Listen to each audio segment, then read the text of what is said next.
உங்களுடைய சினிமா பயணம் எங்க ஆரம்பிக்குது? எங்கள் ஊர் பக்கத்தில் ஒருத்தர் வருவார், ஒரு அண்ணன், அவர் தெனாலின்னு சொல்லிட்டு. அப்போ வந்து ராஜ் டிவியில் ஊர் வம்புன்னு ஒரு சீரியல் போயிட்டு ம், இருந்தது. ம். அதில் நடிச்சுக்கிட்டு இருந்தார். அவர் வரும்போது அப்போ ராஜ் டிவி நல்ல பீக்கில் இருந்த டைம். அது நிறைய பேர் பார்ப்பாங்க அந்த நைட்டில், அந்த ஊர் வம்புன்ற ஒரு சி சீரிஸை. அவரை பார்க்க வரும்போது கூட்டம் அவரை சந்திக்க வருவாங்க நிறையா பேர். ஒரு நடிகர் முத நம்ம பார்க்கும்போது எப்படி இருக்கும் ஆமா. வில்லேஜுக்குலாம். ம். அதனால அந்த அவரை அது மாதிரி பார்த்தோன்னே நமக்கு ஒரு ஆசை வந்துருச்சு.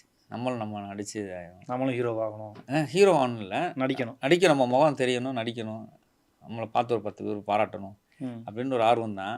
வந்தாச்சு. வந்ததுக்கப்புறம் தான் பார்த்து பட் சின்ன வயசுல ஏதாவது ஒரு நடிகர் மீது ரொம்ப ஈர்ப்பு இருந்ததா? இந்த மாரி நம்ம வரணும் அப்படி ரோல் மாடலா யாரையும் எடுத்துக்கிட்டீங்களா? இல்லை, ரோல் மாடல்லாம் சூப்பர் ஸ்டார் படம் ம். பிடிக்கும். பக்கத்தில் செந்திலாண்டவர்னு ஒரு தேட்டர் இருந்தது. ம்.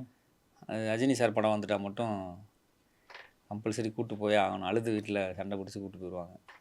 ஓகே. அப்படி ஆரம்பிச்சது தான்.